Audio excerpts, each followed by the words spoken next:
One thing that bothers me in Naruto, and actually shown in anime as a whole, is that fire is kinda useless. Take Naruto for example. Fire style doesn't do anything in the entire series. It's pretty much worthless, and whenever characters use it, it's just there, it looks cool, but it doesn't do anything in battle to hurt your enemies. And there are reasons for that. We're gonna get to those reasons after you like this video and subscribe to the channel. So let's take every single instance when fire style actually did damage in Naruto. The first time was in the Forest of Death, when Sasuke used the dragon fire jutsu whatever on Orochimaru and he peeled off Orochimaru's skin. Pretty much worthless too, because Orochimaru was just fine after it. After that, there was the time when Jiraiya used the fire style in combination with Gamabunta's oil to hurt the snake, you know, Manda, and Manda substituted, changed his skin, and didn't do much then. In Naruto Shippuden, I can think of Asuma using his fire smoke ash style. That actually did some damage, but it actually, you know, got reverted back to Asuma himself because of Hidan's ritual, but still did some damage. Also in the Sasuke vs Itachi fight, they did some damage to each other with fire style, but nothing too substantial.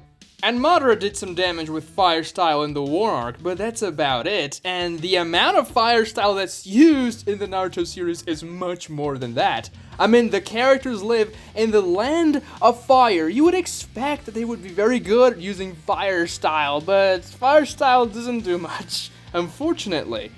Take for instance the very first time Sasuke used the fireball jutsu against Kakashi during the bell test. That was the baby fireball, the first time we were introduced to an elemental jutsu that could deal some proper damage. And look at the size of that fireball, it's huge if you think about real terms.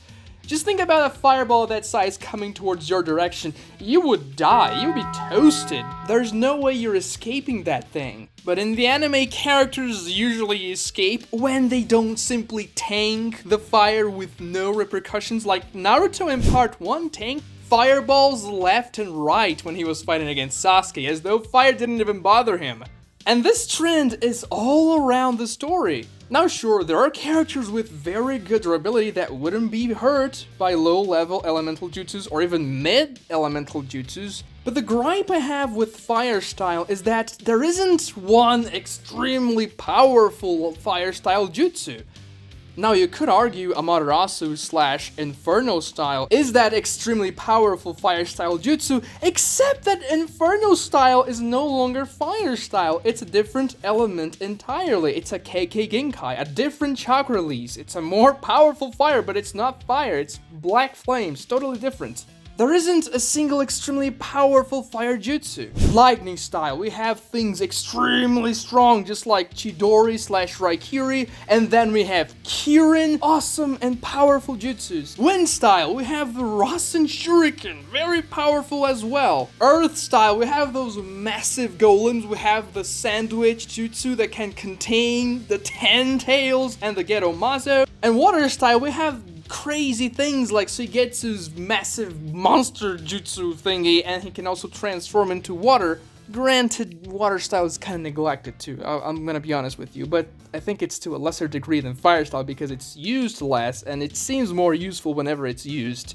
But fire style, we don't really have much fire style variety to begin with, and we don't have this very powerful Kirin Rasen Shuriken like jutsu for fire style, which is unfortunate because, as I said before, the characters live in the land of fire. And of course, there is a reason for that outside of the Naruto universe, a reason for why fire style is pretty ineffective most times. Fire style is very cool, you have to admit. Even if fire is not your favorite element, it's either my favorite or my second favorite. It's between fire and lightning style, but regardless, fire style is amazing and it looks dangerous, it looks intimidating. It's one of the best jutsu / elemental styles that you can use in a battle to make things exciting, because when you see fire, you see danger. The characters may die, they may get burned. It's a very effective tool to tell your story in a way that makes things tense. So naturally, fire style is gonna be used very often, especially considering that Sasuke, one of the most important characters in the series, is proficient at it. However, because fire style looks dangerous and it's so cool, and therefore it's used very often,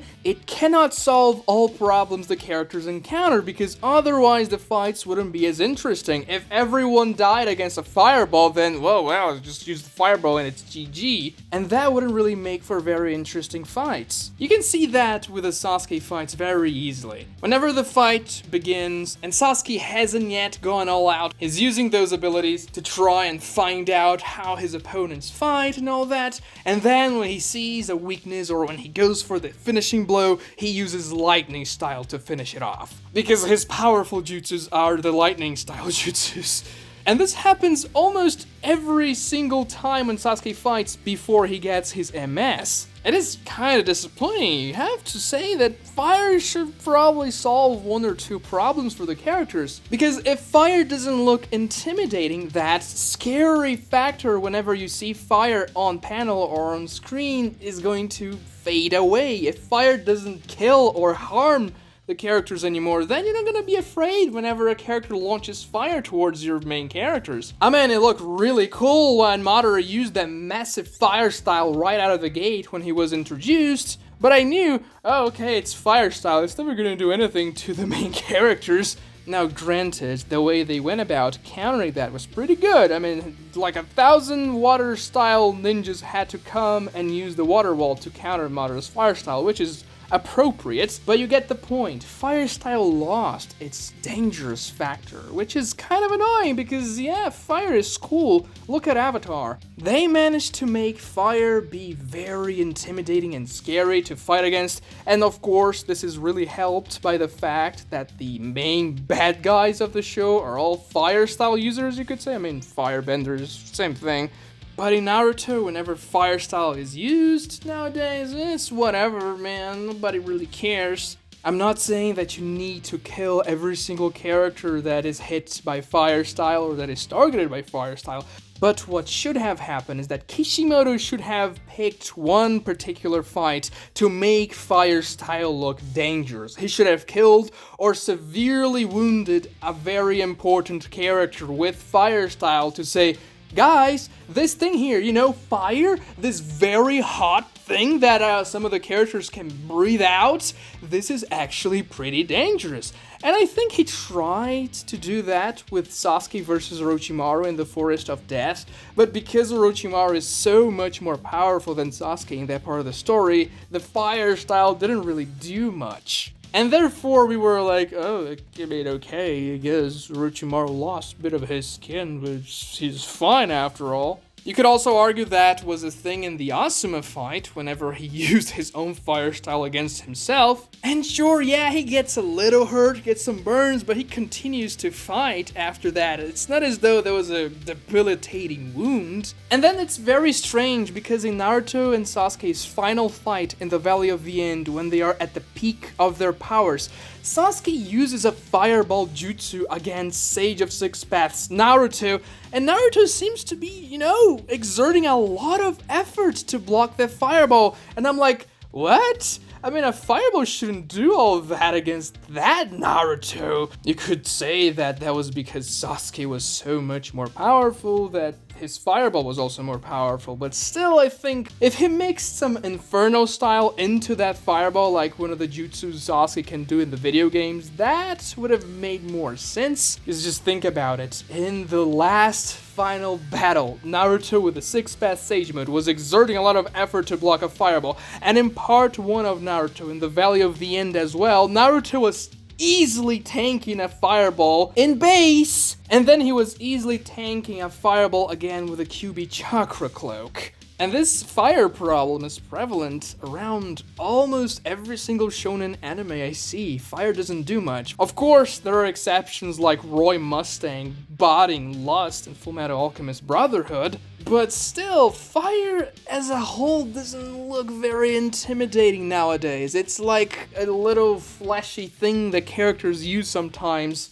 but you know that at the end of the day, it's not going to be very effective, and that's why authors should strive to make fire intimidating, using a scene where it really hurts or even kills someone. And I'm not talking about extras, very unimportant background characters like Madara bodied and destroyed with his fire style in the war arc. Because sure, it can look really cool, but it's not as impactful as having a named character getting killed or hurt by fire. Watch this video right here for more content like this, subscribe to this channel, like this video too, and think